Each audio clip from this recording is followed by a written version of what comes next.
Nah, baik, kita akan lanjutkan mengenai pengujian hipotesis ya. Jadi kemarin kita sudah belajar mengenai confidence interval ya, confidence interval. Sekarang kita akan membahas mengenai pengujian.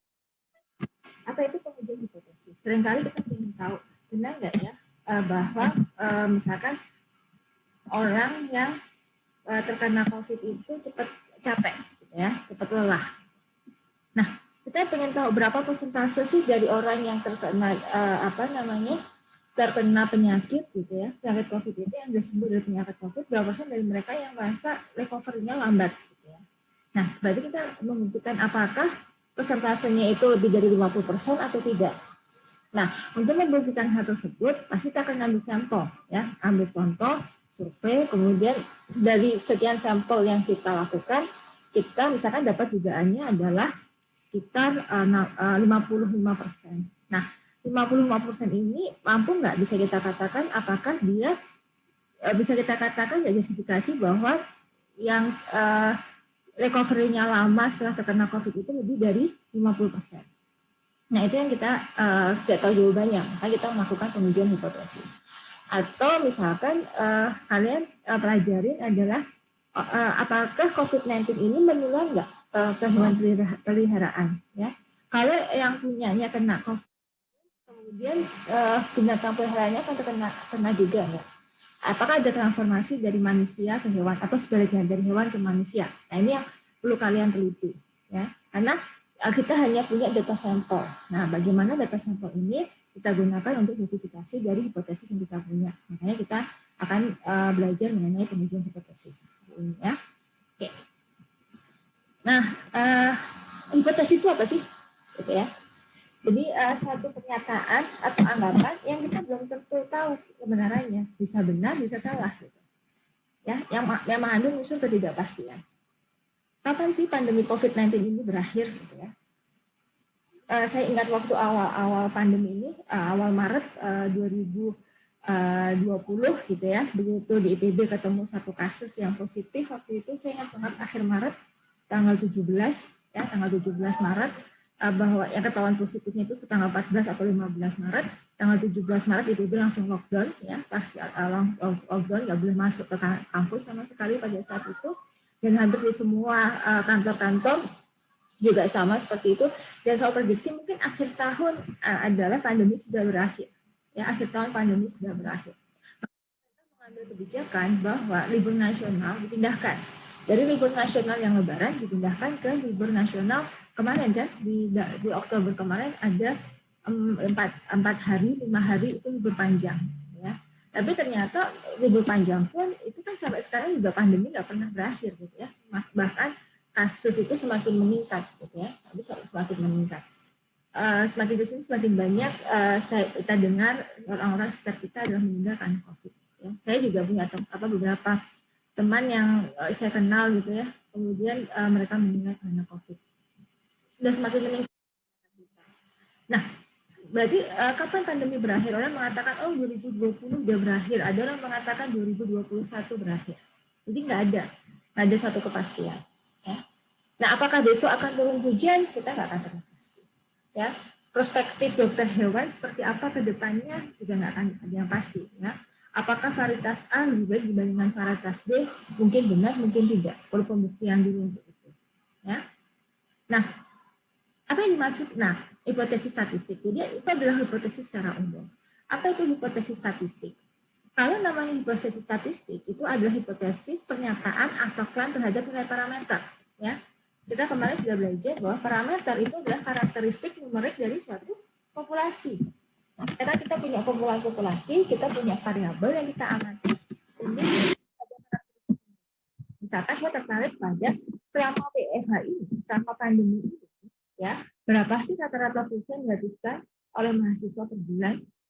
Apakah bantuan pulsa yang selama ini diberikan itu cukup atau tidak? Ya, jadi saya tertarik pada berapa sih rata-rata pulsa yang dihabiskan oleh mahasiswa itu. Saya berbicara populasinya adalah mahasiswa itu. Rata-rata, karena rata-rata pulsa, karena ini menunjukkan mahasiswa ini, maka rata-rata pulsa kita sebut dengan parameter. Atau saya tertarik pada berapa sih persentase mahasiswa IPB ya, yang kesulitan akses internet. Jadi saya fokus pada proporsi, pada persentase, ya. Maka itu yang itu saya klaim menjadi hipotesis dalam nilai parameter, ya. Jadi bisa rata-rata populasi, bisa proporsi, gitu ya. Misalkan kalau rata-rata populasi ada berapa sih rata-rata pengeluaran internet per bulan seorang mahasiswa adalah sekitar 150 ribu rupiah, ya. Ini adalah misalkan saya terkait pada hipotesis saya. Atau kalian rata-ratanya adalah 100 ribu rupiah, gitu ya. Nah, apa saya tertarik proporsi mahasiswa yang mengakses kita mau internet rumahan itu berapa persen? Apakah sekitar 34% atau sekitar 20%? Nah, ini kita wujudkan dalam bentuk angka, ya, suatu bilangan yang bersifat numerik. Nah, karena ini suatu angka yang melambangkan dari populasi, maka ini kita sebut dengan ini ya kita sebut dengan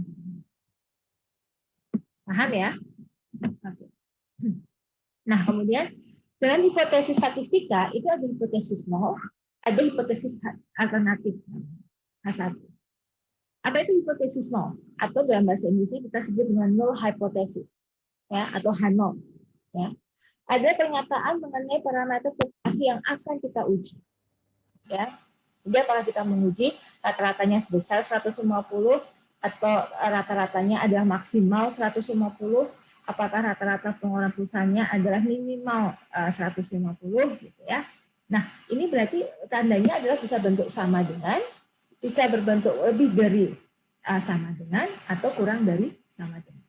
Ya, ini adalah hipotesisnya. Kemudian dia menyatakan status quo. Kenapa status quo? Karena kita berbicara pada bentuk persamaan. Anda mengandung bentuk persamaan. Itu ada sebagai H0-nya. Lalu hipotesis alternatifnya itu apa? Itu adalah lawan dari H0. Kalau H0-nya menyatakan sama dengan, kalau H0 saya menyatakan mu sama dengan 150, maka H1 saya adalah mu tidak sama dengan 150. Kalau saya menyatakan H0 saya adalah rata-ratanya kurang dari maksimalnya adalah 150, berarti rata-ratanya adalah lebih dari 150.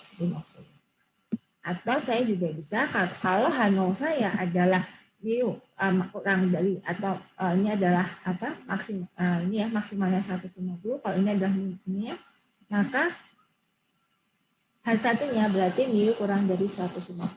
Jadi dia lawan dari H0. Dan biasanya ini merupakan statement dari peneliti. Pada saat kita penelitian, pasti kita punya hipotesis. Nah, hipotesis kita apakah misalkan apakah konsentrasi apakah obat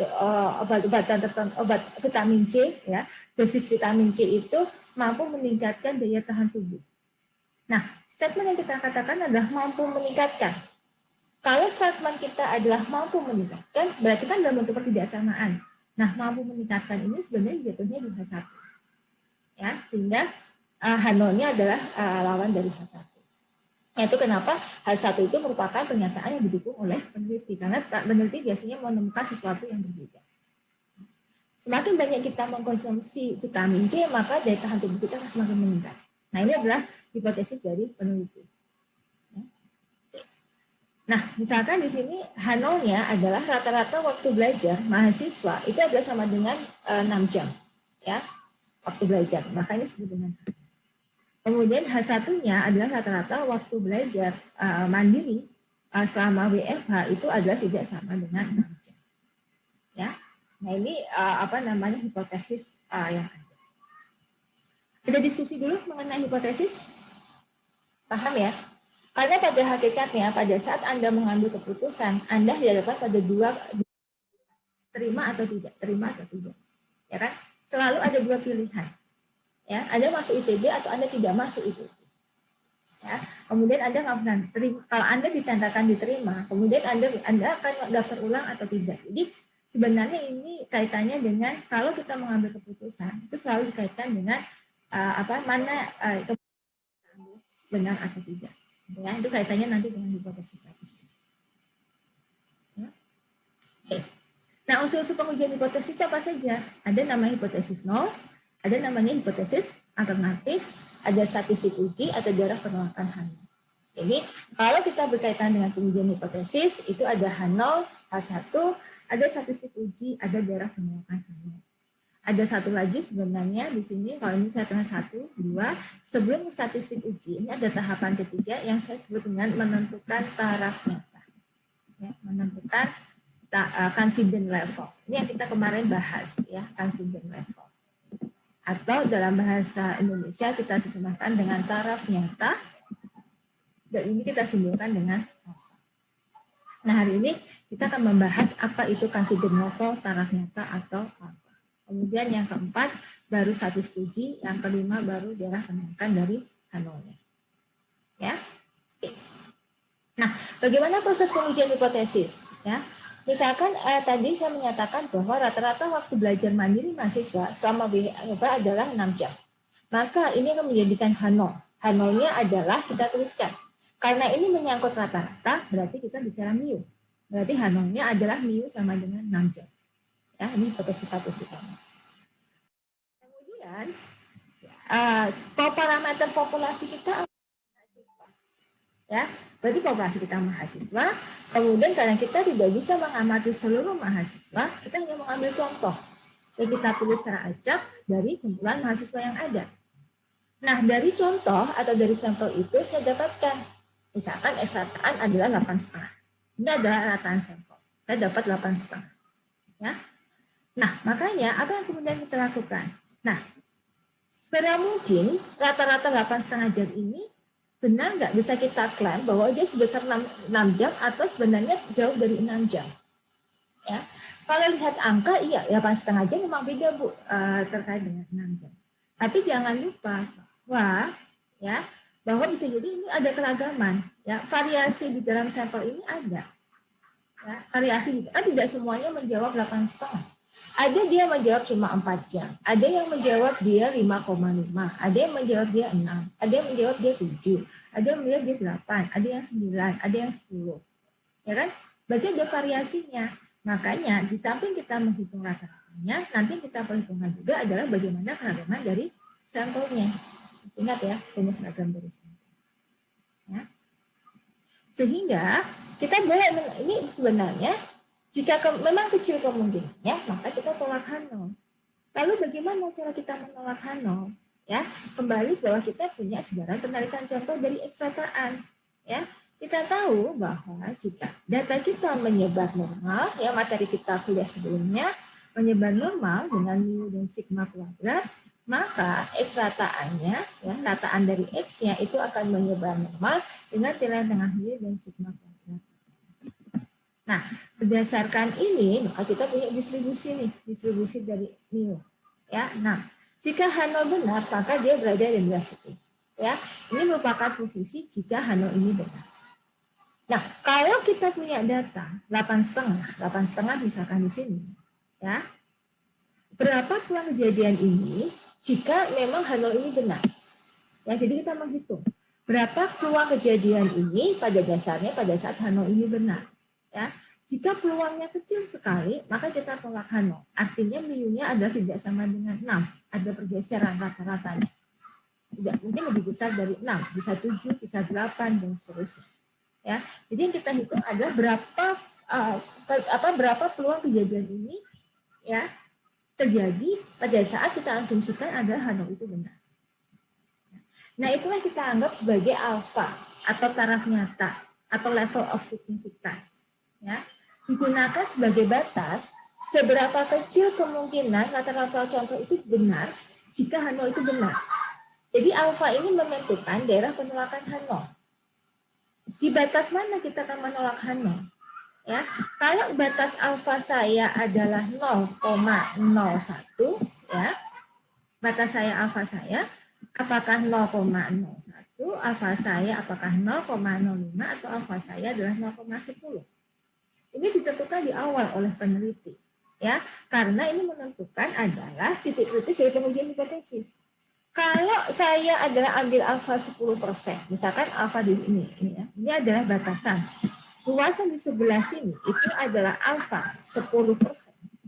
Maka kalau 8,5 ini jatuh di daerah sini, ya, maka kemungkinan sangat kecil sekali kita bisa mengatakan bahwa rata-ratanya 6, sehingga kita akan menolak H0.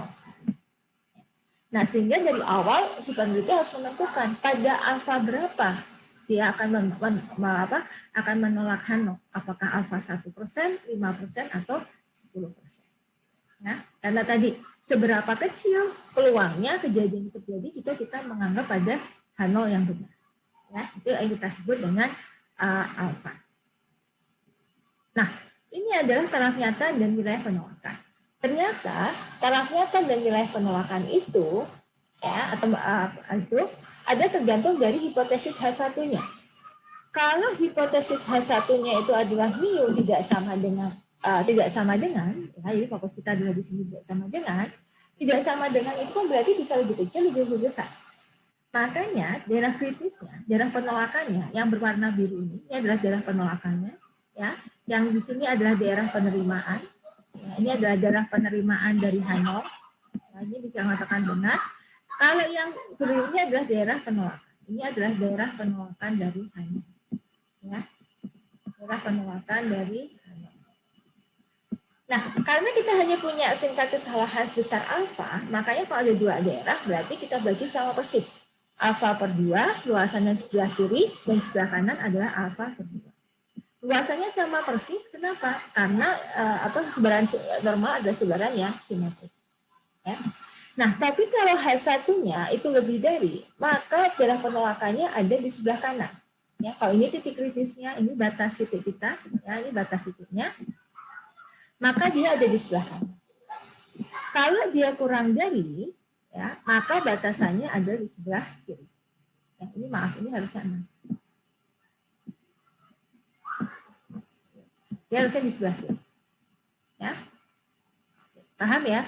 Jadi arah nyata dan wilayah penolakan tergantung dari hipotesisnya. H1 apakah tidak sama dengan, apakah lebih besar atau lebih kecil. Maka kita bisa lihat daerah penolakannya di sebelah kiri atau di sebelah kanan.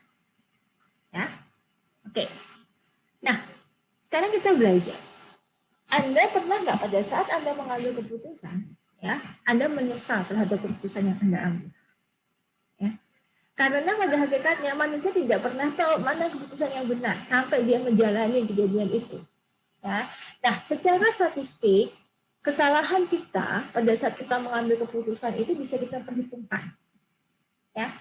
Misalkan, kondisi yang sebenarnya itu bisa jadi H0 benar, ya, atau menjadi H0 salah. Ini identik misalkan kalau misalkan Anda sebagai pasien, ya, H0 ini adalah atau H0 ini Anda mengatakan kalau pasien Anda binatang sih, misalkan Anda mengatakan bahwa terkena penyakit, ini tidak terkena penyakit. H0-nya mengatakan bahwa tidak terkena penyakit. Kemudian Anda mengatakan bahwa ini adalah terkena penyakit. Misalkan H0 salah, ya, berarti terkena penyakit. Kemudian Anda ambil keputusan nih. Ya, Anda mengatakan bahwa oh ya, memang kucing ini tidak sakit, gitu ya. Binatang ini tidak sakit. Ya, Anda mengatakan tidak tolak H0. Anda mengatakan bahwa binatang tidak sakit. Keputusan Anda. Kemudian Anda mengatakan bahwa binatang itu sakit. Ya kan? Berarti ada 2 keputusan kan yang Anda ambil. Oh ya, dia memang sehat-sehat saja kok. Oh ya, dia memang sakit. Nah, jika Anda mengambil keputusan mengatakan bahwa oh ya, binatang ini sakit, gitu ya, berdasarkan diagnosa Anda, dan ternyata benar bahwa dia tidak sakit apa-apa, berarti keputusan Anda ambil kan tepat. Ya kan? Nah, karena ada berdasarkan pada H0, maka ini disebut dengan satu main alfa. Ya, keputusan Anda tepat. Peluangnya bisa kita predikkan ada satu main alfa. Ini sama dengan confidence level yang kita pelajari minggu lalu. Ya, confidence level 95% itu adalah sebagai berapa peluang Anda mengambil keputusan keputusan bahwa tidak tolak H0 atau terima H0 pada saat H0 itu benar, pada kondisi H0 itu benar. Itu adalah peluangnya sebesar 1 main alfa. Tapi kalau Anda mengatakan bahwa oh ini kucing ini sakit, padahal sebenarnya kucing itu tidak sakit, gitu ya. Nah, berarti Anda kan melakukan kesalahan nih. Nah, kesalahan utama Anda itu karena didasarkan pada H0 disebut dengan alfa. Atau kita kenal adalah tipe 1 error. Makanya disebut dengan kesalahan pertama. Type 1 error. Atau kita sebut dengan galat jenis yang pertama. Ya. Kemudian Anda bisa jadi buat keputusan, Anda mengatakan bahwa kucing ini sakit. Dan memang benar, kucing ini sakit. Nah, berarti ya Anda sudah tepat dalam melakukan diagnosis. Ya, karena didasarkan pada beta H1, maka keputusan Anda dikatakan dengan satu main beta. Tapi kalau Anda mengatakan bahwa oke, kucing ini tidak sakit, padahal sebenarnya kucing itu sakit, berarti Anda melakukan kesalahan di situ. Kesalahannya apa? Kita sebut dengan kesalahan kedua, type 2 error. Ya, atau disebut dengan galat jenis yang kedua. Sebagai seorang dokter, ya, mana yang lebih berisiko? Anda menyatakan, ya, kucing itu sakit padahal tidak sakit, atau Anda menyatakan bahwa kucing itu tidak sakit padahal sakit? Mana yang lebih berisiko? Menurut Anda? Dua-duanya. Dua-duanya berisiko, kan? Nah, itu dua-duanya berisiko. Makanya itu yang coba kita kendalikan. Seberapa besar risiko yang Anda lakukan? Ya. Nah, itulah makanya kalau dalam bidang kedokteran dua-duanya itu kita perkecil, ya. Kita meminimalisir tingkat kesalahan. Tapi yang paling berisiko biasanya adalah kita jangan sampai mendeteksi seseorang itu tidak sakit padahal sebenarnya dia sakit. Ya, gitu. Jadi memang risiko juga sih. Kalau kita nyatakan dia sakit, sebenarnya dia tidak sakit, kemudian kita salah obat, gitu kan? Kita salah obat. Itu juga suatu hal hal yang perlu Anda hati-hati juga. Nah, kesalahan Anda pada saat Anda mengambil keputusan itu sebenarnya risiko kalau itu disebut kita dengan alfa dan beta, type 1 error dan type 2 error. Di setiap pengambilan keputusan selalu ada seperti itu. Ya. Makanya dalam bidang kedokteran biasanya alfa ini kita coba sekecil mungkin karena menyangkut alfa dan beta kita coba kendalikan sekecil mungkin karena menyangkut nyawa. Ya. Nah, penjelasannya tadi adalah kalau berdasarkan apa yang saya jelaskan tadi, type 1 error itu adalah menolak hipotesis yang benar. Ya, maksudnya berdasarkan H0. Peluangnya dinominalitas besar alfa. Disebut juga dengan taraf nyata pengujian. Ini ditentukan di awal oleh penelitian. Ya. Nah, ini biasanya yang sering terjadi adalah pada saat mengambil keputusan, ditetapkan pakai alfa berapa? 5%. Begitu dapat data, alfa 5% tidak signifikan. Ya, begitu tidak signifikan, tidak nggak signifikan, kita naikkan aja yuk alfanya 10%. Ya, ini sering yang terjadi. Ya, nah, itu sebaiknya dihindari. Dari awal harusnya Anda konsisten pada alfa 5%. Ya.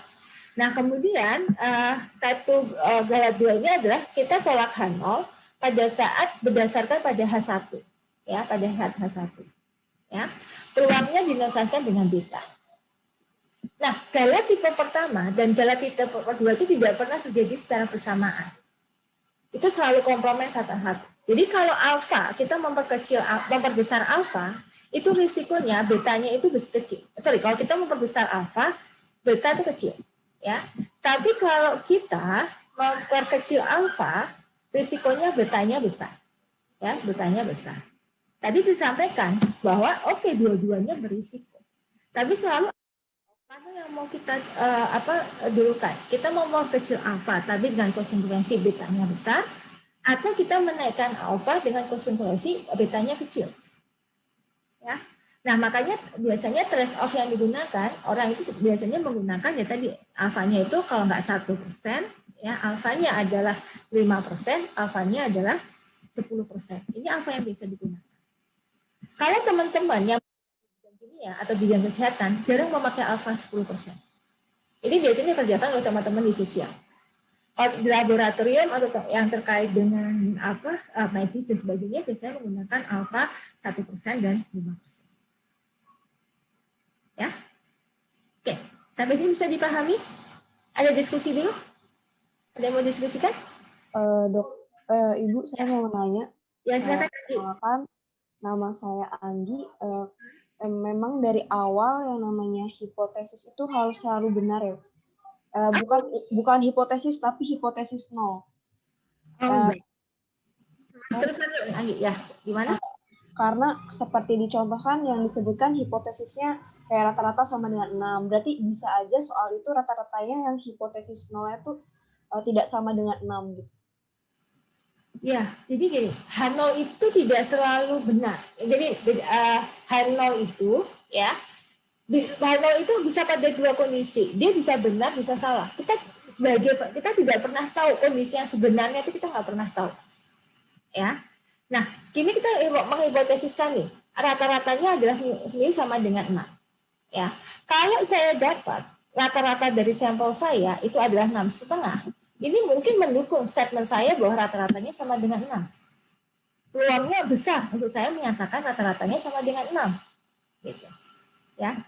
Nah, ini pada saat saya pengambilan keputusan. Tapi kalau saya ini mu sama dengan 6, tapi saya dapat rata-rata sampel saya 8,5. Nah, berapa peluang saya untuk bisa mengatakan 8,5 ini saya katakan menjadi 6? Pasti setelah ini kan peluangnya sangat kecil sekali kan? Berapa peluang saya bisa mengatakan bahwa 8,5 sama dengan 6? Ternyata yang kita katakan, oh memang tidak benar kok. Tidak sama dengan 6. Ya nggak ada masalah. Memang tidak bisa sama dengan 6. Nanti kita coba uji lagi. Kita bisa menguji apakah bisa nggak kita anggap dia sebagai 8. Jadi nilai parameter ini bisa disesuaikan dengan kita probability dia mau menguji berapa. Statement awal kita 6, tapi ternyata realitinya kita dapat 8,5. Ya mungkin dia tidak sama dengan 6, bergeserlah mungkin rata-rata orang belajar mungkin 8 jam per hari. Ya. Jadi hipotesis ini menyesuaikan dari data yang kita punya. Atau memang sesuai dengan yang diinginkan oleh peneliti. Bisa dipahami, Andi? Mau nanya lagi, Bu. Maksud saya itu ya untuk tandanya. H0 itu memang harus sama dengan, kan H0 dan H1 itu selalu terbalik. Bisa nggak yang H0 itu yang tidak sama dengan, sedangkan yang H1-nya sama dengan? Ya, kalau seperti itu sudah pasti bahwa H0 itu harus dalam bentuk persamaan. Jadi misalnya ini kan saya tuliskan dalam bentuk persamaan. Jadi H0 itu selalu persamaan. Kalau Anda menuliskan, misalkan H0 adalah mu tidak sama dengan 6, H1 mu sama dengan 6, ini sebenarnya ini sebagai H0, ini H1. Harus dibalik. Jadi H0 itu harus dalam bentuk persamaan. Persamaan itu bisa sama dengan, bisa kurang dari sama dengan, bisa lebih besar dari sama dengan. Jadi mengandung persamaan. Itu udah pasti, H0. Sebagai H0. Karena H0 itu posisinya dari 110. Yang mau ditanyakan? Sudah cukup, Bu. Terima kasih. Oke ya. Nah, sekarang kalau nggak ada yang tanyakan, saya lanjutkan. Kita akan mau menguji hipotesis untuk rata-rata populasi. Ya, kita akan menguji untuk mu. Ya, menguji hipotesis untuk mu. Nah, populasi ini kita asumsikan menyebar normal. Ya, kita asumsikan bahwa data kita itu menyebar normal. Ya. Kemudian kita akan menguji terkait dengan rataan populasinya. Nah, ada dua uji yang bisa kita gunakan, uji Z dan uji T. Ya, minggu lalu kita sudah belajar bagaimana menggunakan statistik Z, ya, statistik Z. Ya, kemudian kita juga sudah menggunakan statistik T. Ya, minggu lalu sudah kita bahas.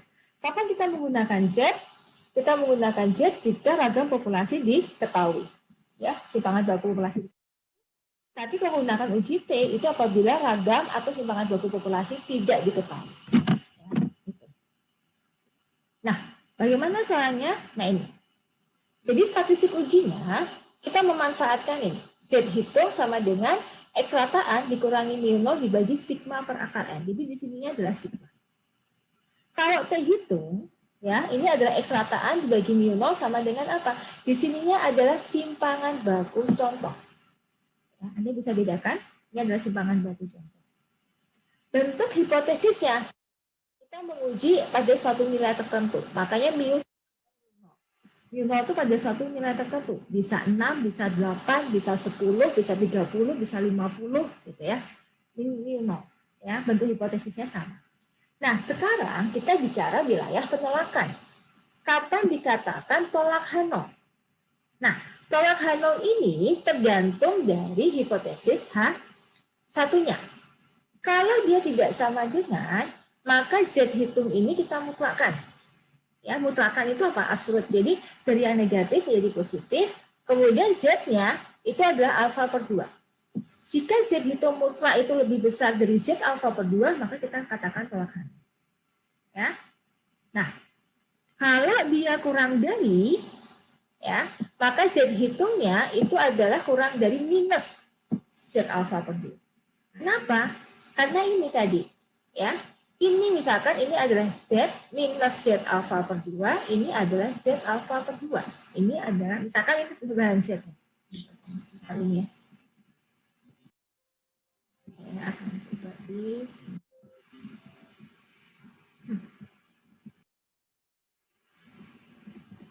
Bentar, saya akan matiin ini dulu.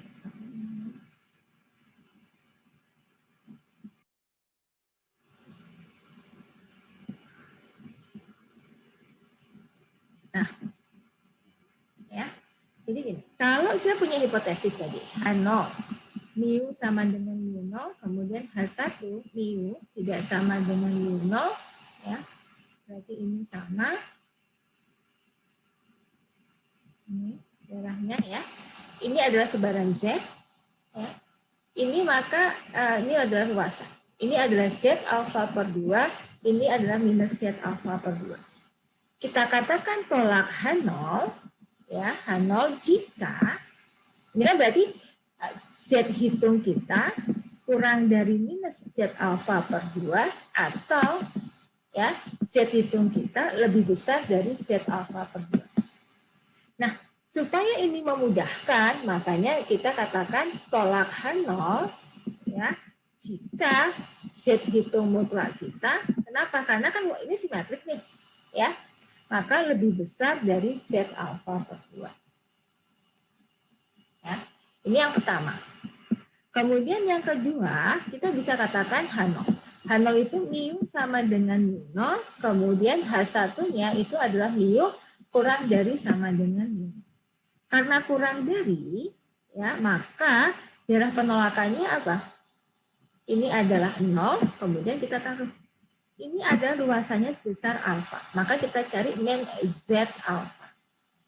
Maka kita katakan tolak H0, ya, tolak H0 jika apa? Z hitung kita kurang dari minus Z alfa. Kemudian kalau yang ketiga, ya, yang ketiga adalah hipotesis kita mengatakan adalah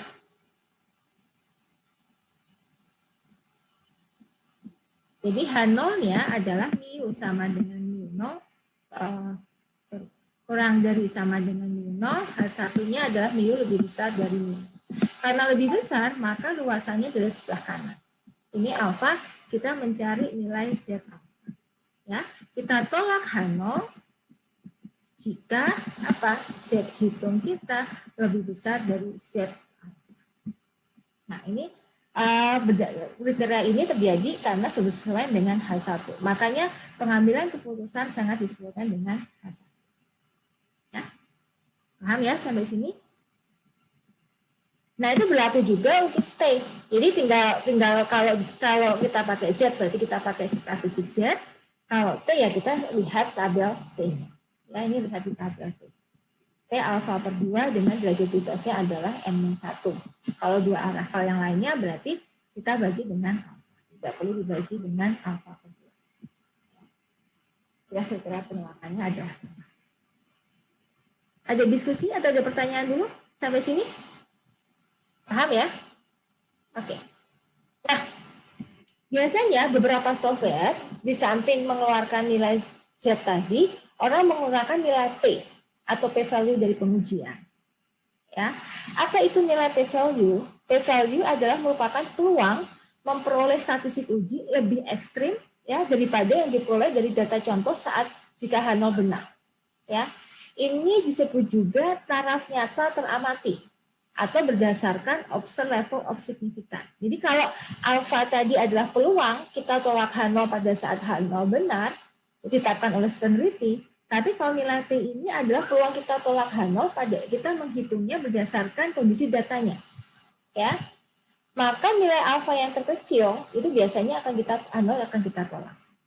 Ya. Nah, jika nilai P kurang dari alfa, maka kita tolak H0. Tapi kalau nilai P lebih besar dari alfa, maka kita katakan tidak tolak H0. Ya. Atau sebenarnya terima H0 atau kita katakan belum cukup bukti untuk menolak H0. Biasanya seperti itu. Kita katakan belum cukup bukti untuk menolak H0.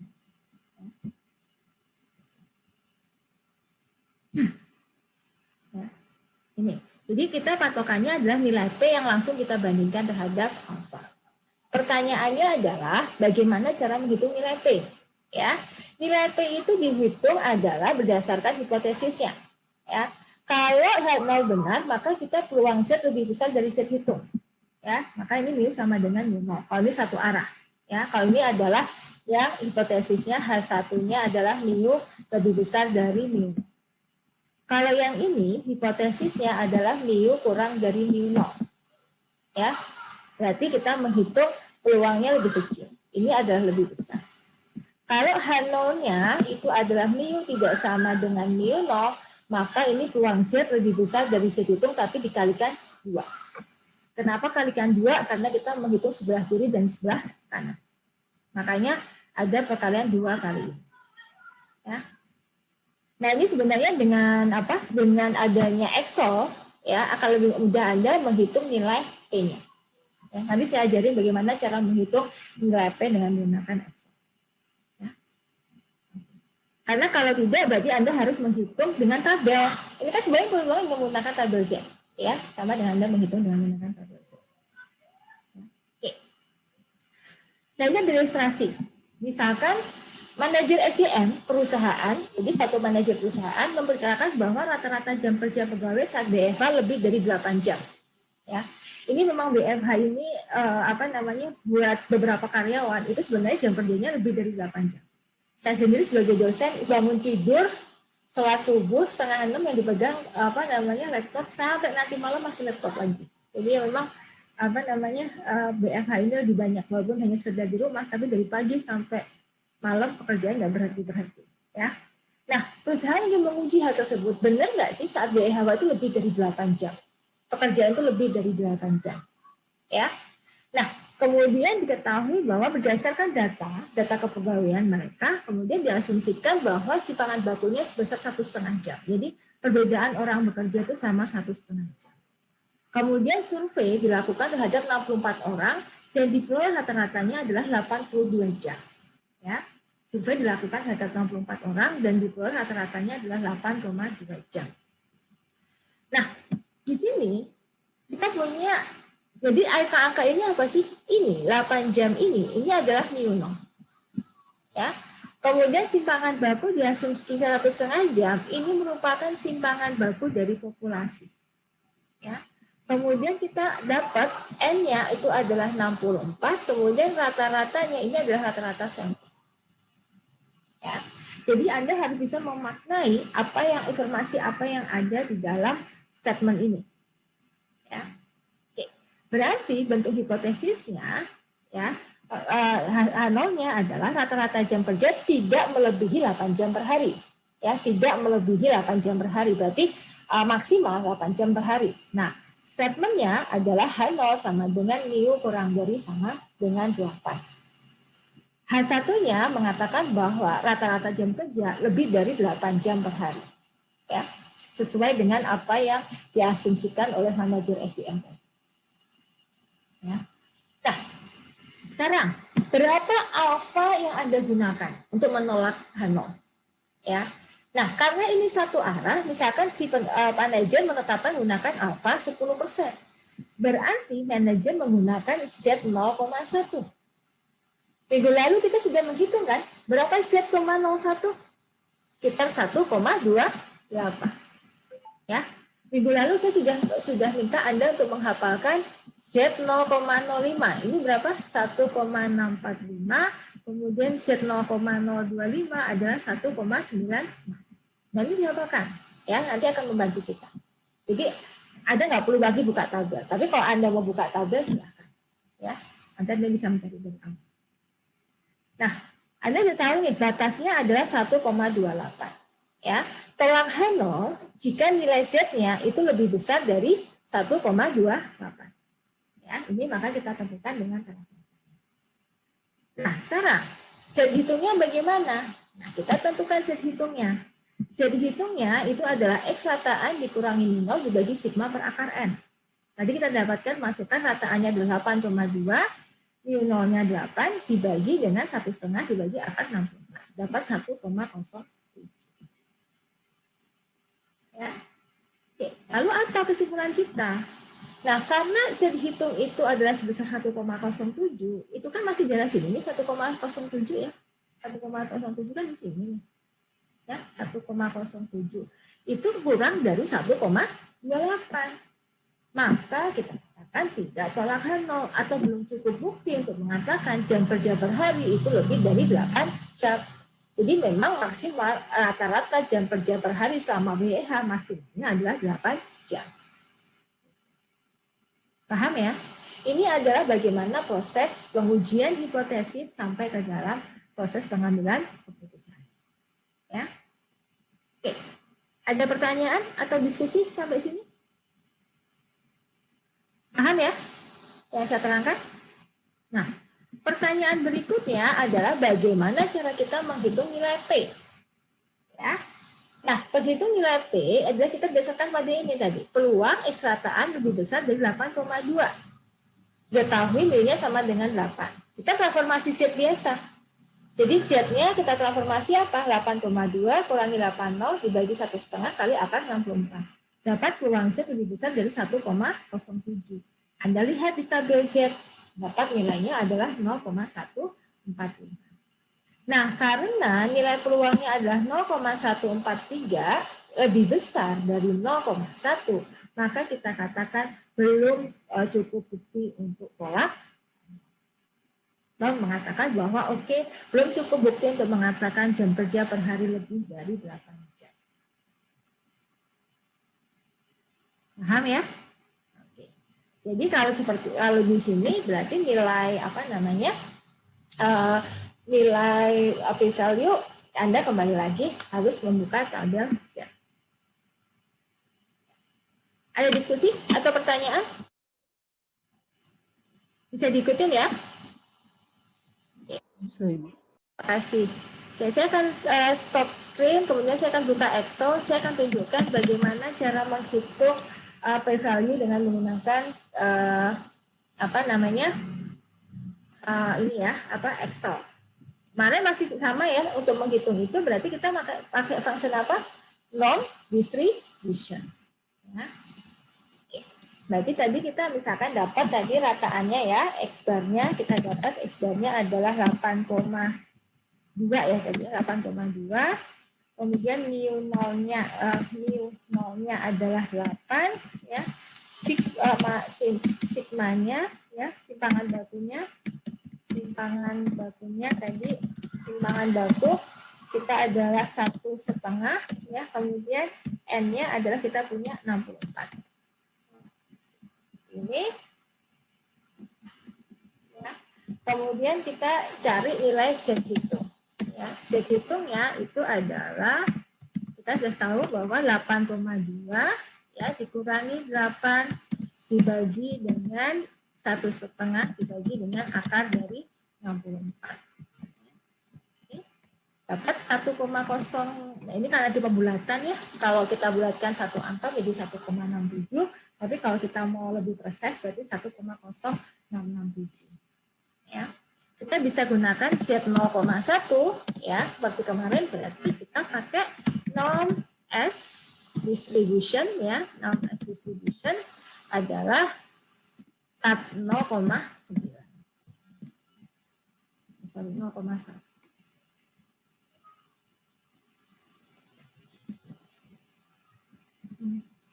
Sorry, inverse. Norm S inverse. Ya. Norm S inverse ya, pakai inverse adalah 0,9. Jadi dapat 1,28. Ya, ini dapat kita. Ini sama persis dengan apa yang kita. Kemudian nilai P pakai apa? Nilai P Anda pakai norm S distribution ya adalah berapa? 1,0. Ya, ini adalah 1 dikurangi. Ya, karena kita mencari di sebelah kanan. Berarti 1 dikurangi normal S distribution adalah 1,0. Dapat 0,1. Nah, ini sama dengan apa yang kita peroleh. Gampang ya? Bisa diikutin? Oke, ada diskusi atau ada pertanyaan sampai sini? Oke, baik. Terima kasih. Oke, kalau sudah, kita akan lanjutkan ke soal berikutnya. Ya, soal berikutnya adalah kita akan membahas soal terkait dengan ini. Ya. Batasan ditentukan oleh pemerintah terhadap emisi gas CO kendaraan bermotor adalah 50 ppm. Ya. Sebuah perusahaan baru yang sedang mengajukan izin pemasaran mobil diperiksa oleh petugas pemerintah untuk menentukan apakah perusahaan tersebut layak diberikan izin. Berarti apakah keputusannya adalah diberikan izin atau tidak, ya itu bahasanya. Nah, bagaimana kita menerjemahkan seseorang memberikan izin atau tidak, kita bahasakan ke dalam bahasa hipotesis statistik. Nah, sebanyak 20 mobil diambil secara acak dan diuji emisi CO-nya. Dari data didapatkan bahwa rata-ratanya 55 dan ragamnya adalah 4,2. Dengan menggunakan taraf nyata 5%, layakkah perusahaan tersebut mendapat izin? Nah, saya beri kesempatan pada Anda, silakan ini kan, apa itu H0, apa itu H1-nya, gitu ya. Kemudian alfanya apa dan statistik apa yang akan kita gunakan? Ya, kita akan gunakan T atau gunakan Z. Teman-teman, perusahaannya adalah diberikan izin atau tidak. Berarti H0 H1-nya apa? H0-nya apa? Sama H1-nya? 0-nya 50, Bu. Maaf, saya lagi ada yang lewat. Kurang dari sama dengan 50, bukan, Bu? Mu-nya kurang dari sama dengan 50. Oke, H1-nya? Lebih dari 50. Nah, kenapa Julian membuat hipotesis seperti ini? Hipotesisnya karena kalau misalkan dia lebih dari 50, berarti ditolak, gitu. Izinnya, oke. Ya, berarti dengan kata lain ini adalah layak mendapatkan izin jika kadar ppm-nya ya layak dapat izin, berarti layak dapat izin itu berapa? Jika rata-rata kadar ppm-nya tak lebih dari 50 gitu ya. Ya. Good.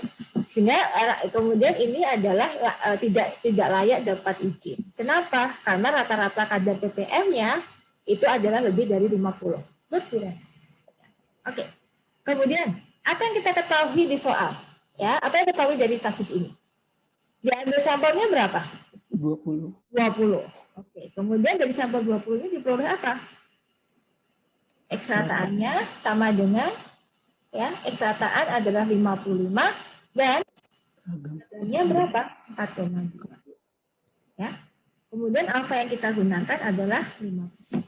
Nah, pertanyaan saya, kita pakai uji T atau uji Z? T, Bu. Uji Z. Oke. Julian, kenapa pakai uji T? Soalnya ada ragam, Bu. Kalau misalnya Ya, di dalam tadi soal tadi juga ada ragam. maksudnya S kuadrat. Uji Z. Ya, tapi ragamnya apa? Ini ragam contoh atau ragam populasi? 4,2 ini merepresentasikan ragam contoh atau ragam populasi? Ragam contoh. Ragam contoh. Ada nggak informasi mengenai ragam populasi dalam kasus ini? Tidak, Bu. Nggak ada kan? Nah, kalau tidak ada, berarti untuk kasus ini kita menggunakan uji T. Paham ya? Biasanya akan ada sama-sama ragam diketahui. Cuman kita harus perlu mengidentifikasi ragam ini adalah ragam contoh atau ragam populasi. Nah, kalau dalam kasus ini yang kita ketahui adalah ragam contoh. Kita tidak ada informasi mengenai ragam populasi, sehingga akan kita gunakan adalah uji T. Paham sampai sini? Ya, oke. Nah, bagaimana cara mengerjakannya? Nah ini, tinggal tadi ya sesuai ini H0-nya adalah mu kurang dari 50 versus H1-nya mu lebih besar dari 50. Nah ini menentukan, ya hipotesis ini menentukan langkah Anda selanjutnya. Biasanya kalau dalam poin soal saya kasih poin 5 untuk hipotesis ini. Ya, karena apa? Kalau Anda salah untuk hipotesis, ke bawahnya salah. Ya. Atau biasanya harus konsisten. Selama Anda, misalkan Anda salah mendefinisikan hipotesis, tapi Anda konsisten dalam pengambilan keputusan, nggak ada masalah menurut saya. Ya, sama konsisten. Karena krusialnya adalah di hipotesis. Kemudian di sini alfa 5%, udah masukkan statistik ujinya. Ya, statistik ujinya, X rataan min mu 0 dibagi S per akar N. 55 dikurangi 50. Nah, dari mana angka 2,049? S kuadrat tadi kita ketemu berapa? 4,2. Berarti S-nya berapa? Akar dari 4,2. Jadi ini 2,049. Dibagi akar 20 ketemu. Kita hasilnya adalah 10,9. Ya. Nah, kemudian kita tentukan wilayah kritiknya. Karena di sini adalah lebih dari, berarti kita tentukan di sebelah kanan.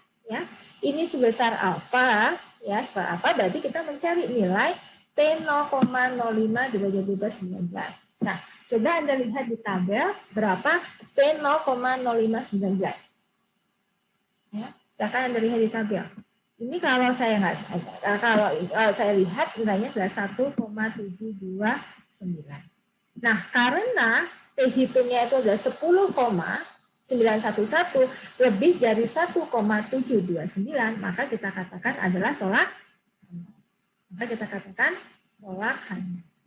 Tolak H0 artinya apa? Orang mengatakan terima H1. Oke, ya, tolak H0 terima H1.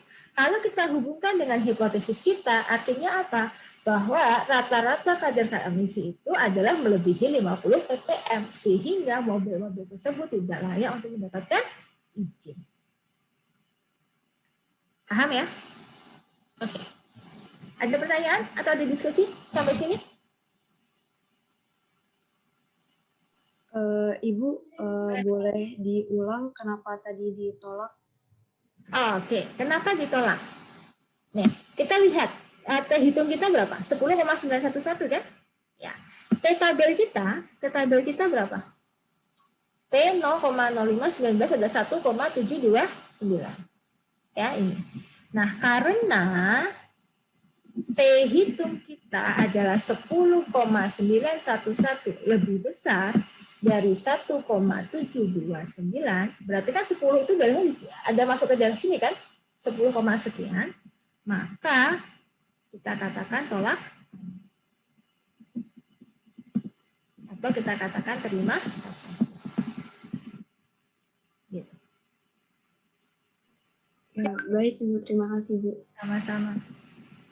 Oke, yang lain ada diskusi atau ada pertanyaan? Paham ya? Oke. Nah, nih coba sekarang. Ini ada contoh. Ujilah hipotesis bahwa isi kaleng rata-rata suatu jenis minyak pelumas itu adalah 10 liter. Jadi ada sampel, biasanya quality control di suatu perusahaan. Benar nggak? Bahwa kalau saya ngambil sampel 10 kaleng ini, secara umum bisa saya katakan nggak bahwa rata-rata minyak pelumasnya sebesar 10 liter. Nah, itu data. Kemudian kita dapat ambil sampel serasa 10 data ini. Ya. Gunakan taraf di atas 1% dan asumsikan bahwa isi tersebut menyebar normal. Maaf Bu, izin bertanya. Ya, silakan. Oh, yang sebelumnya itu kan T 0,05 dalam kurung 19 ya Bu. Itu 19-nya didapat dari mana ya Bu? Good question. 19 dapat dari mana? Derajat bebas. Ya, derajat bebas.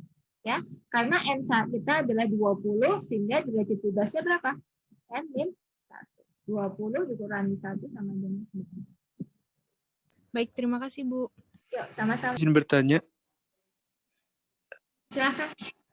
Untuk latihan soal nomor 2 itu berarti belum ada standar deviasinya ya, Dok? Ya. Bu. Ya, benar. Berarti harus dihitung dulu ya Bu? Ya, benar. Anda harus menghitung apa? Ada 2 statistik yang harus Anda hitung. Ngitung rata-rata dulu sama standar deviasi. Hitung aja pakai Excel atau pakai kalkulator. Kita bahas ya.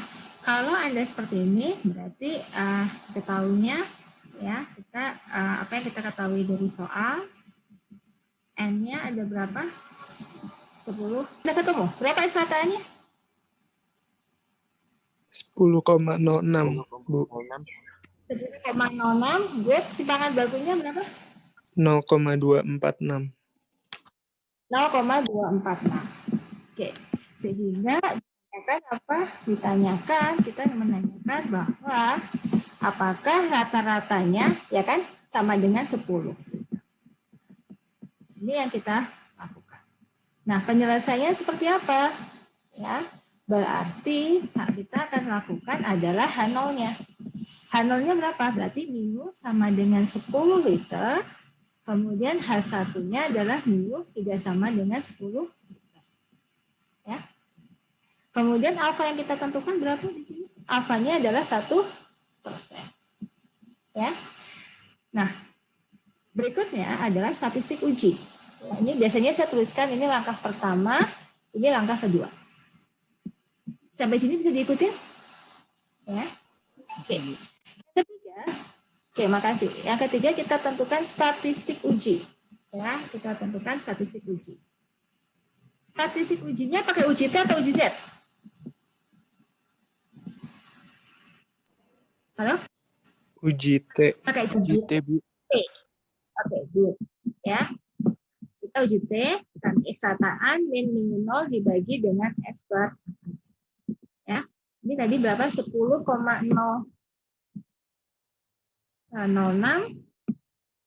dikurangi 10 dibagi dengan 0,0246 dibagi akar 10. Ya. Hasilnya berapa? Saya hitungnya.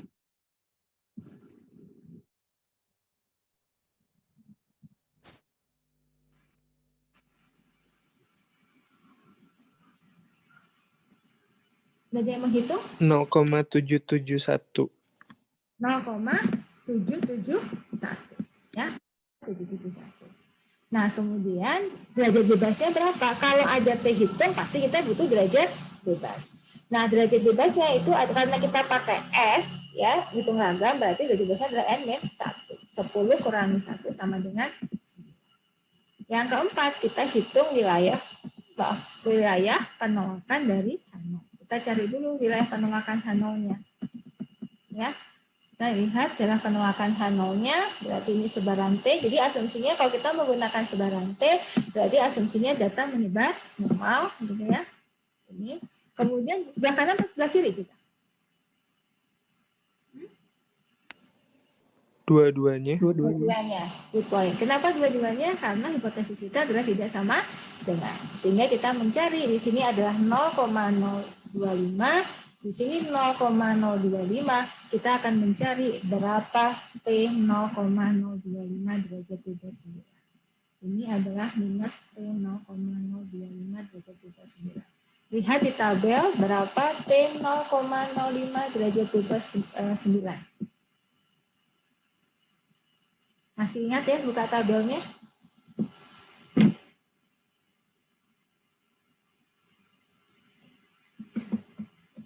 Berapa T 0,05 bebas 9? Sudah ada yang ingin tabel? Farid? Bu izin bertanya. Boleh, boleh. Itu 0,025-nya dari mana ya, Bu? Oh, sorry. Alfanya berapa sih tadi kita? Tadi 1%. Sorry. Ya, benar. Itu top of mind-nya karena alfanya adalah... Sorry. Ya, benar.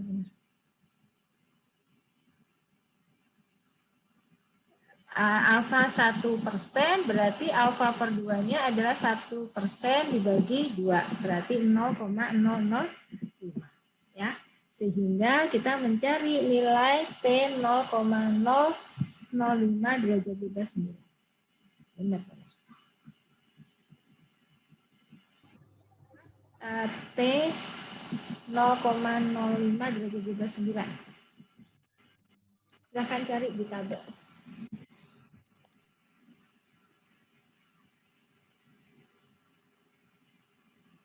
Sudah menemukan?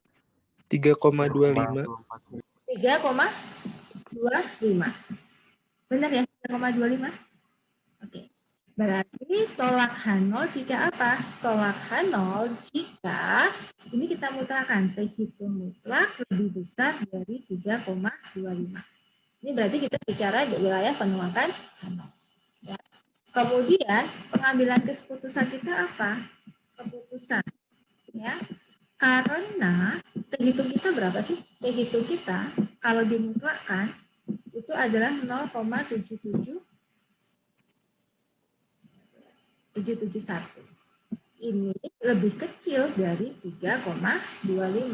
Maka kesimpulan kita apa? Maka belum cukup bukti, ya, cukup bukti untuk menolak H. Atau dengan kata lain kita mengatakan bahwa rata-rata isi pelumas sebesar 10.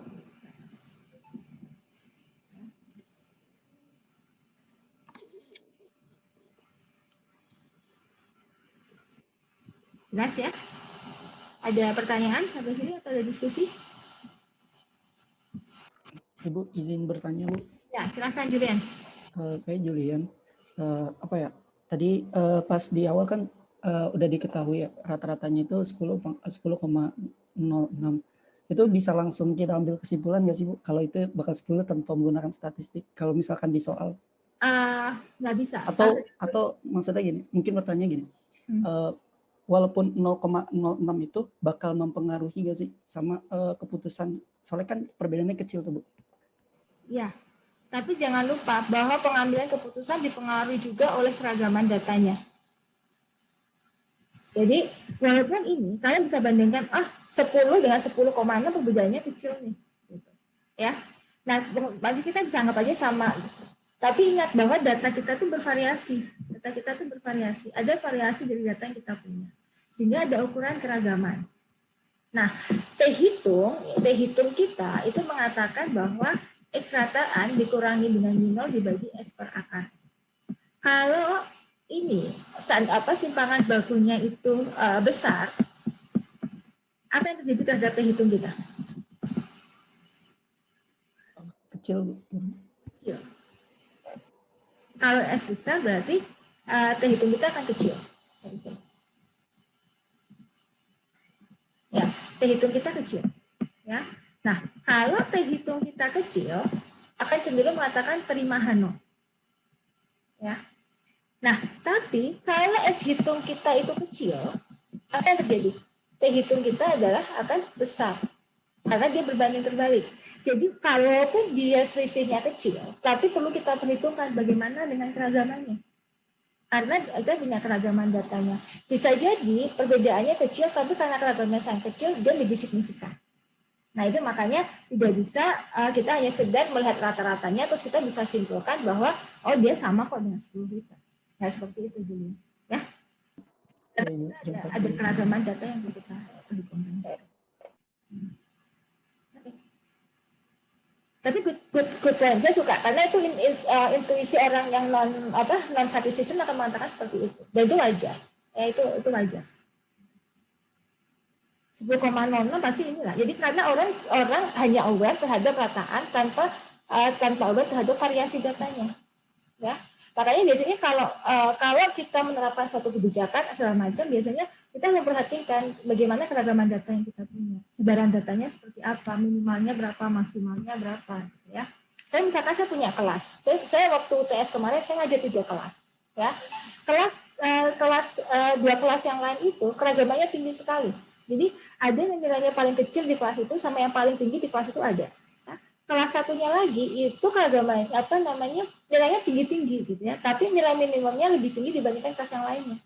Nah, itu saya tidak hanya memperhatikan nilai rata-ratanya saja karena rata-ratanya hampir sama, tapi distribusi nilainya. Kalau di kelas itu variasinya tinggi antara yang maksimum minimum atau keragamannya besar sekali, berarti cara saya menyampaikan akan berbeda dengan kelas yang keragaman datanya nggak begitu besar dan nilainya tinggi. Saya akan lebih cepat dalam menyampaikan, tidak terlalu detail dalam menyampaikan. Itu sebenarnya implikasi dari keragaman yang terjadi dalam data kita. Paham ya? Paham Ibu, terima kasih. Sama-sama. Jadi tapi saya melihat kelas ini kritis. Selama 3 tahun saya mengajar, ini kelasnya banyak pertanyaan yang pertanyaannya lumayan challenging ya buat saya. Jadi good point, saya suka kelas ini karena diskusinya banyak. Ya. Bisa dipahami ya sampai sini? Ada diskusi atau ada pertanyaan? Oke. Nah, tadi saya mengatakan bahwa kenapa pada saat saya mengatakan terima H0, saya mengatakan belum cukup bukti untuk menolak H0. Ya. Jadi sebenarnya ini filosofinya adalah yang H0 itu hanya berhak ditolak. Jadi pada saat kita mengambil keputusan, ya, pada saat kita mengambil keputusan, ini karena terkait dengan ini ya. Ini terkait dengan pada saat pengambilan keputusan di kita adalah jadi H0 ini kita tolak. Jadi kalau kita punya H0, punya H1, karena alfa ini adalah peluang kita tolak H0, ya.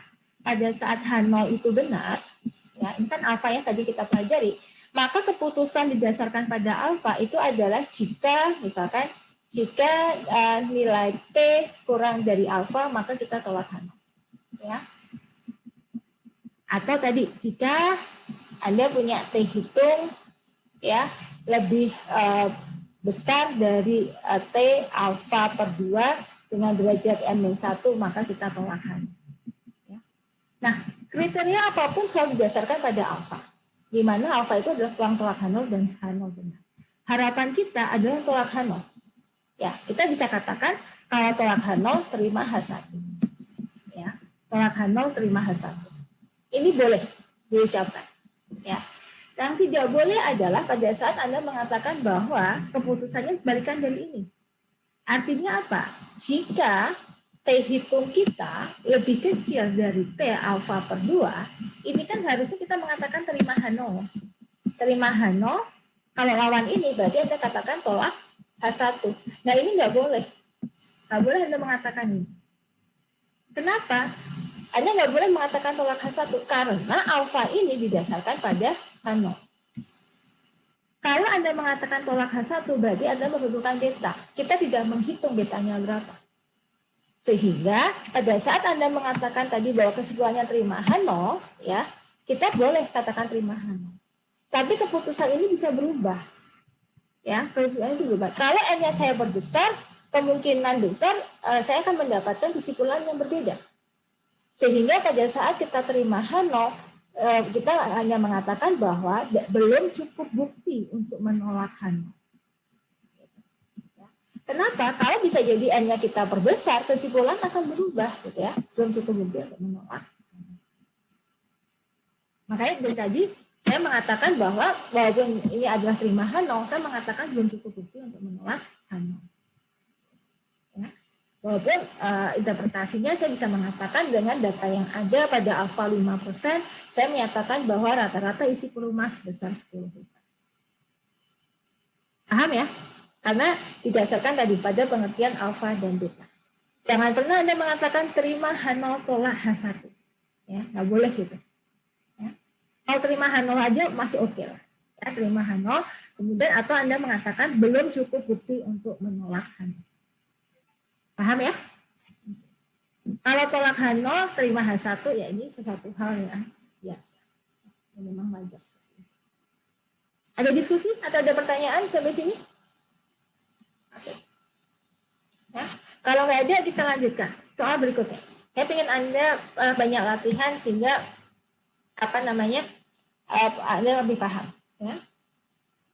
Dilakukan survei terhadap 10 rumah tangga. Berita tersebut diperoleh bahwa rata-rata konsumsi beras per bulan sebesar 17,9 kg dengan sitangan baku adalah 2,5 kg. Ujilah apakah rata-rata konsumsi beras per bulan untuk rumah tangga kurang dari 20 kg. Gunakan taraf nyata 5% dan asumsikan data menyebar. Oke. Kalau punya data seperti ini, ya, pertama Anda tentunya selalu Anda ini dengan diketahui. Apa yang diketahui dari soal? Ini menyatakan apa? 10 ini menyatakan apa berarti? N sama dengan 10. Ya. Kemudian dari 10 ini 17,9 menyatakan apa? Ini adalah menyatakan dari X bar. Ya, X bar 17,9. Kemudian 2,5 menyatakan apa? Simpangan bakunya sama dengan 2,5 kilogram. Ya. Nah, ujilah apakah rata-rata konsumsi per bulan itu kurang dari 20. Jadi yang ditanyakan apa? Yang ditanyakan apakah rata-rata populasinya kurang dari 20 kg. Gitu ya. Kemudian gunakan alfanya 5%. Nah, bagaimana penyelesaiannya? Oke. Pertama, selalu kita tentukan H0 dan H1. Berarti H0-nya apa kalau seperti ini? Kurang dari 20 kg. H0 apa H1? Ini bentuknya persamaan atau pertidaksamaan? Pertidak, Dok. Pertidaksamaan. Kalau pertidaksamaan dia masuknya di mana? H1. H1. Berarti ini mu kurang dari 20 kg, berarti H0-nya apa? Mu lebih besar sama dengan 20. Gitu ya. Jadi walaupun yang ditanyakan dia tidak harus masuk di H1. Emang nggak masuk di H0, tapi kita lihat dia mengandung persamaan apa tidak. Ya, kemudian kita tentukan di sini alfanya adalah 5. Oke, statistik ujinya pakai uji apa? Uji Z atau uji T?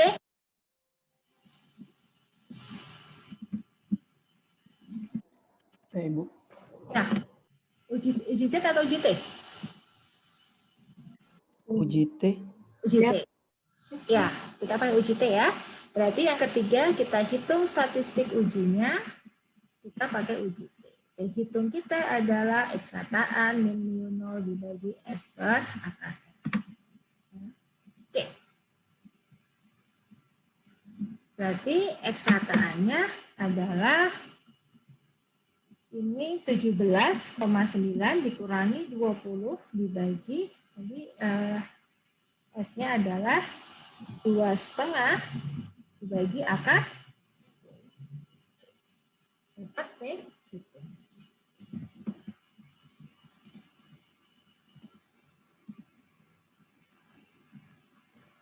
Adiat Faris, berapa teh hitung yang diperoleh Adiat?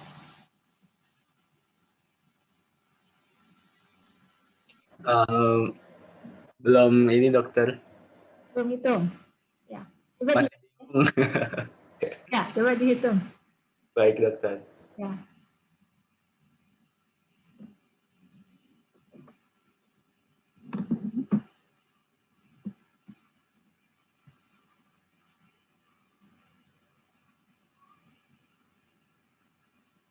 Oke, berapa hasilnya?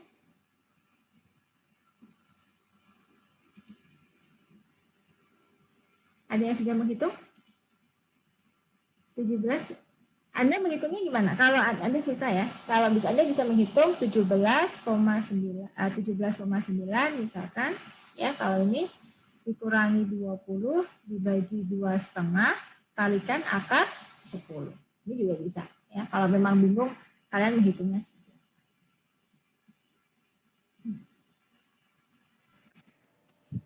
Minus 0,26. Minus 26. Kenapa ini minus? Kenapa minus? Karena rataan sampelnya lebih kecil dari hipotesis yang kita tetapkan. Sehingga terhitungnya adalah minus. Good. Ya. Nah, kemudian derajat bebasnya berapa? M-1 berarti 10 kurangi 1 sama dengan 9. Ya. Kemudian kita masuk ke daerah yang keempat, kita tentukan wilayah penolakan. Kita tentukan wilayah penolakan dari H0. Ya. Wilayah penolakan dari H0, ingat karena H1-nya adalah kurang dari, ya, sehingga luasannya adalah di sebelah kiri. Ya. Saya selalu mengatakan sebelah kiri. Sehingga kita mencari minus T 0,05 derajat bebas 9. Ya. Oke, kalau di tabel selalu dapatkan nilai yang positif ya. Nanti di depannya kita tinggal kalikan berapa T 0,05 derajat bebas 9. Silahkan lihat di tabel. Sabrina, bisa lihat di tabelnya berapa minus T 0,05729. Tabelnya bisa lihat di tabel minggu lalu. Ya, bisa minggu lalu. Ketemu Sabrina?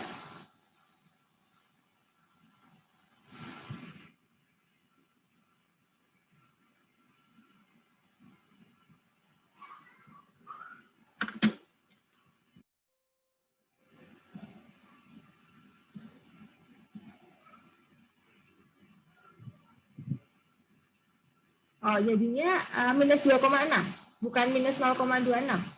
Yang benar berapa? Ketemunya minus 2,6 atau 0,26? Minus 2,6, Bu. Minus 2,6. Ya, kita Minus 0,26, Bu. minus 0,26 atau minus 2,6? 2,6. Minus 2,6. Minus 2,6. Oke. Kita buktikan dulu lah ya. Bentar. Saya ini.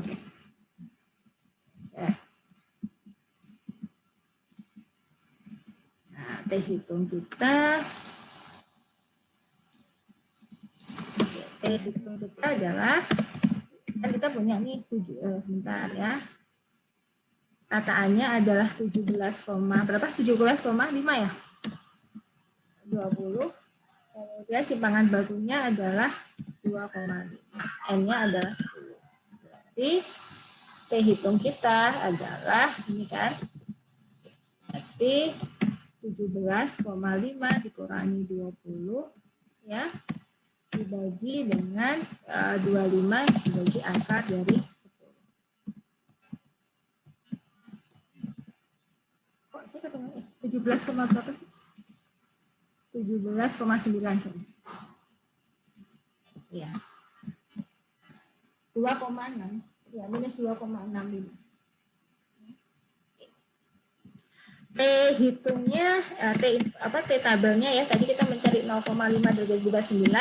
Anda bisa gunakan adalah pakai T inverse yang ada di Excel. Tapi kalau ini Anda harus kalikan 2. Jadi kalau Anda mencari T 0,05, harus Anda kalikan dengan 2. Itu T 0,01 derajat bebas 9. Karena dia adalah 2 arah. Jadi 1,833. Coba Anda cek di tabel, benar nggak 1,833? Betul, Bu. Iya, nanti benar ya. Berarti kita koreksi yang nilai ini ya, ketemunya. Berarti ini ketemunya adalah ini sorry, ini deh tadi ya. Minus 2,6. Ya, ini adalah minus yang di sini adalah minus 0,1833. Oke. Kita tolak H0 jika apa? Tolak H0 jika set hitung kita kurang dari minus 1,8. Oke, keputusan kita apa di sini jadinya? Ya, keputusan.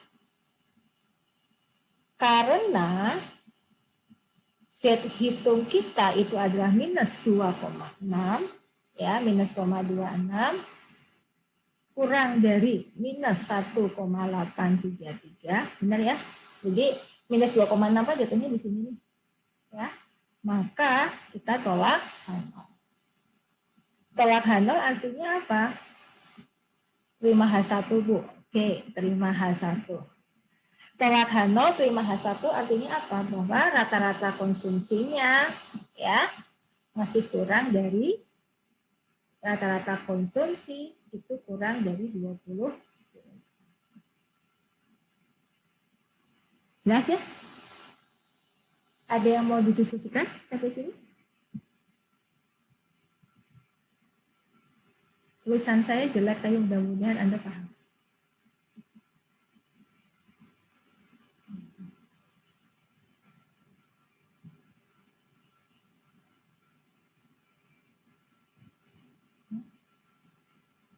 Oke. Ada diskusi sampai sini atau ada pertanyaan? Kalau nggak ada, kita lanjutkan materi kita terakhir mengenai pengujian hipotesis untuk proporsi. Ya, sama. Kalau tadi kita fokusnya ke rata-rata, jadi kita punya data numerik, kemudian kita rata-ratakan. Kalau ini pendekatannya adalah proporsi. Ya, proporsi itu apa? Kita berbicara persentase. Ya, berapa persen yang lulus, berapa persen yang sakit, berapa persen yang sembuh. Bisa bedakan ya, fokusnya terhadap proporsi. Nah, jika ukuran contoh itu besar, maka sebaran P dugaan ini didekati dengan sebaran normal. Ini sudah kita diskusikan. Nah, pengujian hipotesisnya menggunakan uji Z. Ya, uji Z. Nah, jika ukuran contohnya tidak cukup besar, maka metodenya akan beda lagi. Nanti di akhir pertemuan 8, kita di akhir pertemuan terakhir ya, pertemuan terakhir, saya akan membahas mengenai bagaimana pengujian untuk contoh yang kecil. Ya, sekarang kita belajar untuk pengujian contoh yang besar.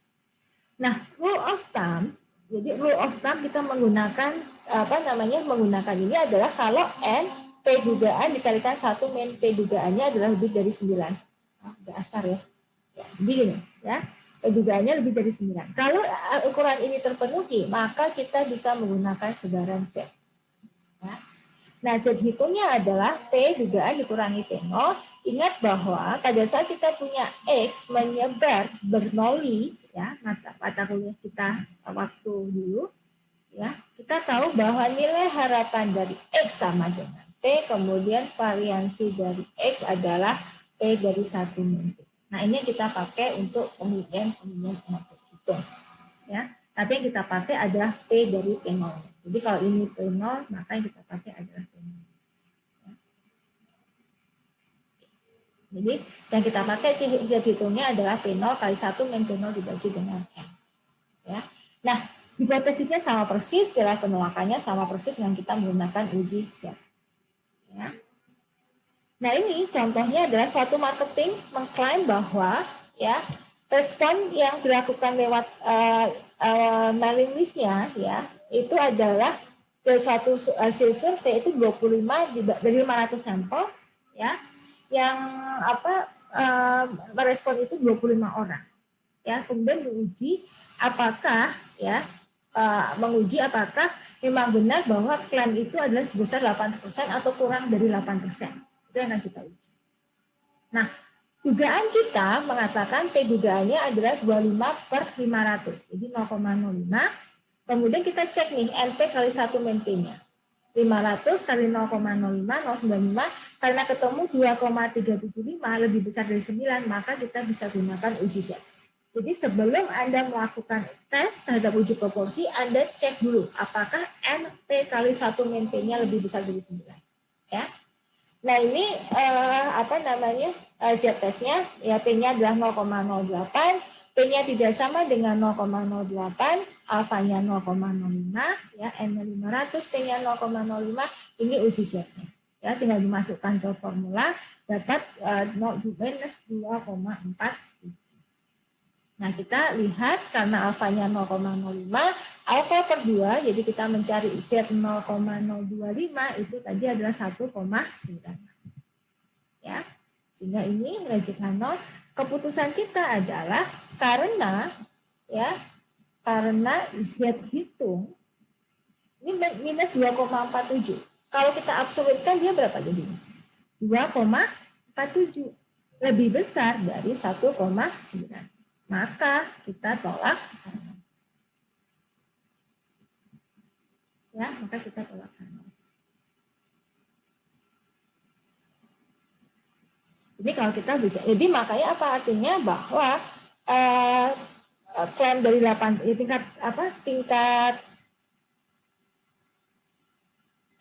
tingkat klaimnya itu jadi klaim asuransi yang klaim perusahaan itu bang tingkat respon rate-nya 8% tidak benar gitu ya. Nah, ini bisa kurang dari 8% atau lebih dari 8%. Tapi kalau lihat angka hipotesisnya ada 5%, berarti klaim asuransinya adalah kurang dari 8%, sekitar 5%. Nah, itu yang kita perlu lakukan pembuktian hipotesisnya. Ya. Oke, paham sampai sini? Ya. Nah, ini untuk hitung p-value tadi ya, tinggal kita hitung karena ini dua arah, maka tinggal 2 dikalikan kita mencari nilai 0,08 dapat 0,013. Jadi kalau ini Anda bisa pakai perintah norm S distribution. Ya, 1 dikurangi norm S distribution dari 2,47 dikalikan 2. Ya, ini kalau perintah di Excel. Anda bisa gunakan function ini. 2 kali 1 min norm S distribution 2,47. Akan dapatkan nilai P value. Nah, nilai P value ini yang Anda bandingkan terhadap alfa 5%. Paham ya sampai sini? Nah, ini contoh lain, nanti silahkan Anda kerjakan ya. Dari 120 mahasiswa yang diambil sampel seracak, diketahui 65 diantaranya membawa mobil ke kampus. Jadi ini contoh waktu kita masih offline. Waktu dulu nyari parkiran mobil itu susah banget tahun lalu. Ya, ternyata banyak mahasiswa yang ke kampus membawa mobil. Nah, berdasarkan data tersebut, apakah dapat disimpulkan bahwa proporsi mahasiswa yang membawa mobil lebih dari 50%? Fungsinya untuk apa? Untuk mengetahui berapa lahan parkir yang harus disediakan, karena pasti akan berebutan dengan dosen, dan untuk mengurangi emisi gas yang ada di dalam kampus juga. Ya. Kemudian kita buat selang kepercayaan 95% bahwa proporsi mahasiswa yang membawa mobil. Ya. Jadi silahkan Anda kerjakan ini, ya, Anda kerjakan latihan. Kalau ada kesulitan, silahkan konsultasikan di dalam grup kuliah. Ya, biar grup kuliahnya nggak vakum. Ya. Ini seperti yang kita pelajari minggu lalu adalah selang kepercayaan 100% bagi P. Ya. Dan ini adalah ukuran optimalnya, jadi berapa ukuran optimal untuk optimumnya, ini Anda bisa menghitung berapa ukuran sampel size-nya. Nah, minggu lalu di praktikum Anda sudah menghitung berapa ukuran sampel yang diperhitungkan, yang diperlukan untuk menduga untuk dilakukan petani. Ya. Ini ada contoh kasus, berapa ukuran contoh minimum yang diperlukan untuk menduga proporsi mahasiswa yang tidak ikut dalam kegiatan kampus jika peneliti menggunakan alfa 5%, dugaan proporsi sebesar 20%, dan sampling error tidak lebih dari 5%. Nah, sampling error ini kemarin kita sebut dengan margin of error. Nanti silahkan Anda kerjakan, ya. Kalau ada kesulitan, silahkan kita diskusikan gitu. Barangkali itu yang bisa saya sampaikan. Ada diskusi atau ada pertanyaan? Ya. Kalau tidak ada, terima kasih banyak atas perhatian kalian. Semoga Anda semua sehat selalu, tetap semangat untuk mengikuti perkuliahan. Ya, saya baru ingat ya, kalian itu semester 3 ya, semester 3. Ya, baru masuk ke departemen dan kalian belum sempat ketemu di departemen. Ya, kita doakan saja semoga pandemi ini kita berlalu, dan mohon kalian juga kerjasama untuk tetap disiplin. Oke, baik, terima kasih banyak. Saya akhiri. Assalamualaikum warahmatullahi wabarakatuh. Waalaikumsalam.